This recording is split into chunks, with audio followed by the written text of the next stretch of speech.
বান মারা, black magic বা কালো জাদু বা জাদুটোনা, এক একজন মানুষ আমরা এই বিষয়টিকে এক এক রকমভাবে দেখি। আধুনিক বিজ্ঞানের অনেক উন্নতির পরেও কিছু কিছু মানুষ আছে যারা আমরা এইসব জিনিস সম্পর্কে বিশ্বাস করি, আবার অনেকে বিশ্বাস করেন না।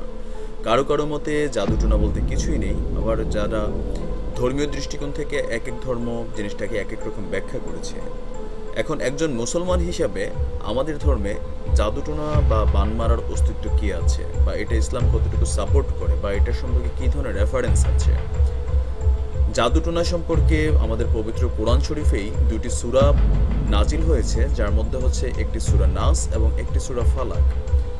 এমনকি আমরা হাদিস গ্রন্থ থেকে এতটুকু জানি, সহিহ বুখারী থেকেও জানি, বা বিভিন্ন যেই আমাদের হাদিস গ্রন্থগুলো আছে সেখান থেকে এতটুকু জানা যায় যে আমাদের নবী করিম সাল্লাল্লাহু আলাইহি সাল্লামকেও একদল ইহুদিরা তাকে বান মেরেছিল এবং তিনি দীর্ঘদিন অসুস্থ ছিলেন, আর যার কারণেই তার এই সুস্থতার জন্য মহান আল্লাহ রাব্বুল আলামিন সূরা নাস এবং ফালাক অবতীর্ণ করেন।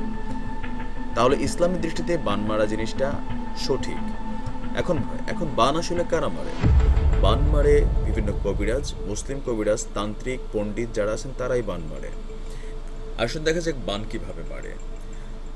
আপনার মাথার চুল বা আপনার ছবি বা আপনার শরীরের যেমন নখ, এরকম বিভিন্ন জিনিসগুলো জাদুকররা বান মারার জন্য ব্যবহার করে।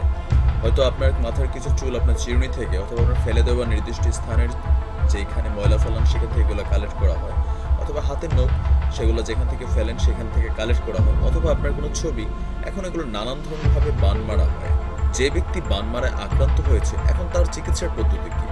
যদি আপনি আধুনিক ডাক্তারের কাছে যান, চিকিৎসা বিজ্ঞানের যতটাই উৎকর্ষ হোক বা উন্নতি হোক, চিকিৎসা বিজ্ঞানের কাছে আপনার এই সমস্ত সিমটমগুলো, এগুলোর কোনো চিকিৎসা নেই। তারা হয়তো আপনাকে সাইকোলজিক্যাল ডাক্তার দেখাতে বলবে, সাইকিয়াট্রিস্ট দেখাতে বলবে, অথবা আপনাকে কোনো মেডিটেশন দেবে, কিন্তু সেগুলোতে আসলে কোনো কাজ হবে না। আর এর জন্য ইসলামে রয়েছে খুব সুন্দর কিছু নিয়ম, যেগুলো আপনি অনুসরণ করলে হয়তো আপনি জাদুর প্রভাব থেকে মুক্ত হতে পারবেন। এখন সর্বপ্রথম ব্যাপার হচ্ছে যে আপনাকে আগে জানতে হবে জাদুকর কিভাবে জাদুটা করেছে। যদি জানা যায় যে জাদুকর আপনার কিছু চুল নির্দিষ্ট কোনো স্থানে অথবা চিরুনির মধ্যে অথবা অন্য কোনো স্থানে রেখে দিয়েছে, আর স্থানটি যদি জানা যায়, তাহলে সেই জিনিসটা পুড়িয়ে ফেলতে হবে যেখানে তিনি তার চুলগুলো, আপনার চুলগুলো রেখে আপনাকে জাদু করেছে বা বান করেছে। এর ফলে হয় কি, জাদুর কার্যকরিতা নষ্ট হয়ে যায়। জাদুকর যে মন্ত্র করেছিল বা সে যে কুফরি দিয়ে আপনাকে ক্ষতি করতে চেয়েছিল, যেটা উদ্দেশ্য ছিল, সেটা বাতিল হয়ে যায়। 2, জাদুকরকে শনাক্ত করা যদি কোনো উপায় থাকে তাহলে তাকে শনাক্ত করতে হবে এবং তাকে বাধ্য করতে হবে যে সে যে জাদুটা করেছে সেটা যেন নষ্ট করে ফেলে। তাকে এরকম বলতে হবে, তুমি যে তদবির করেছো সেটা নষ্ট করো, নতুবা তোমার গর্দান যাবে। আর যদি মুসলমান শাসকের আন্ডারে সেই দেশের মানুষ হয়, তাহলে সেই জাদুকরকে হত্যা করতে হবে। উমর রাদিয়াল্লাহু তাআলার সময় এমন একটি ঘটেছিল, যখন হাফসা রাদিয়াল্লাহুকে একবার জাদু করা হয়েছিল তার এক দাসী, তখন তিনি জানার পরে সেই দাসীকে কিন্তু শিরচ্ছেদ করা হয়। 3 নম্বর হচ্ছে জাদু নষ্ট করার ক্ষেত্রে ঝাড়ফুঁকের বড় ধরনের প্রভাব রয়েছে। এর পদ্ধতি হচ্ছে জাদুত আক্রান্ত রোগীর উপর কোনো একটি পাত্রে আয়াতুল কুরসি অথবা সূরা আরাফ, সূরা ইউনুস, সূরা তহা এর জাদু বিষয়ক আয়াতগুলো পড়তে হবে। এর সাথে সূরা কাফিরুন, সূরা ইখলাস, সূরা ফালাক, সূরা নাস এবং রোগীর জন্য দোয়া করবে।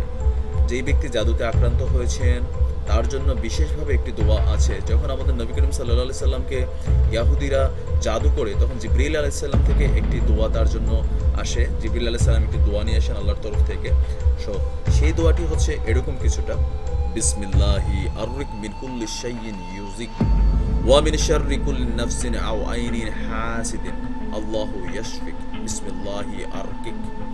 এর অর্থ হচ্ছে, আল্লাহর নামে আমি আপনাকে ঝাড়ফুঁক করছি সকল কষ্টদায়ক বিষয় থেকে, প্রত্যেক আত্মা ও ঈর্ষাপরায়ণ চক্ষুর অনিষ্ট থেকে আল্লাহ আপনাকে আরোগ্য করুন। আল্লাহর নামে আমি আপনাকে ঝাড়ফুঁক করছি। আল্লাহুম্মা রাব্বান নাস আসহিবিল বাস ওয়াশফি আনতাশ শাফি লা শিফাআ ইল্লা শিফাউক শিফায়ান লা ইউগাদিরু সাকামা। এর অর্থ হচ্ছে, হে আল্লাহ, হে মানুষের প্রতিপালক, আপনি কষ্ট দূর করে দিন ও আরোগ্য দান করুন। আপনি রোগ আরোগ্যকারী, আপনার আরোগ্য হচ্ছে প্রকৃত আরোগ্য দান। আপনি এমনভাবে রোগ নিরাময় করে দেন যা রোগকে নির্মূল করে দেন। এই দোয়াটি 3 বার পরে ফু দিতে পারেন। সূরা ইখলাস, সূরা ফালাক ও সূরা নাস 3 বার পরে ফু দিবেন। আর যেই দোয়াগুলো উল্লেখ করছে, এই দোয়াগুলো পরে পানিতে ফু দিতে হবে। তারপর যে ব্যক্তিকে জাদু করা হয়েছে সেই ব্যক্তি সেই পানি পান করবে, আর অবশিষ্ট পানি দিয়ে প্রয়োজন মতো একবার বা একের অধিকবার গোসল করবে। তাহলে আল্লাহর ইচ্ছা রোগী আরোগ্য লাভ করবে। বিভিন্ন ধরনের আলেমরা, ইসলামিক স্কলাররা এই ধরনের মতামত দিয়েছেন জাদু এবং বান থেকে মুক্ত থাকার জন্য। তবে একটি কথা খেয়াল রাখতে হবে যে নবী করিম সাল্লাল্লাহু আলাইহি ওয়াসাল্লাম বলেছেন, সহিহ বুখারীর রেফারেন্স এটা এরকম আসছে যে যেই ব্যক্তি জাদু করবে এবং যেই ব্যক্তি জাদুর তদবির করবে উভয়ই জাহান্নামী। তারা তাদের সারা জীবনের আমল নষ্ট করে ফেলবে। ভালো খারাপ কোনো কিছুর জন্য জাদু করা যাবে না, কোনো মন্ত্র করা যাবে না, বান মারা যাবে না। আসুন এগুলো থেকে দূরে থাকি। আর একটা জিনিস মনে রাখতে হবে, বিজ্ঞান যতটাই উৎকর্ষ হোক বা উন্নতি হোক, কিছু কিছু জিনিস আছে প্রকৃতিতে যেগুলা আমরা হয়তো ধর্মীয় দৃষ্টিকোণ থেকে বলুন বা জ্ঞানের উৎকর্ষ থেকে বলুন, যেভাবে দেখি পৃথিবীতে এমন কিছু জিনিস আছে যেগুলোকে আপনি সায়েন্স দিয়ে প্রমাণ করতে পারবেন না, যার জন্য আপনাকে বুঝতে হবে ধর্মীয় এগুলার যেই সমাধান আছে ওইদিকে যেতে হবে। তো সবাই ভালো থাকবেন, সুস্থ থাকবেন, আর যাবার আগে আমার চ্যানেলটি সাবস্ক্রাইব করে যাবেন। আসসালামু আলাইকুম, আমি নাইম দক্ষিণ কোরিয়া থেকে ছিলাম।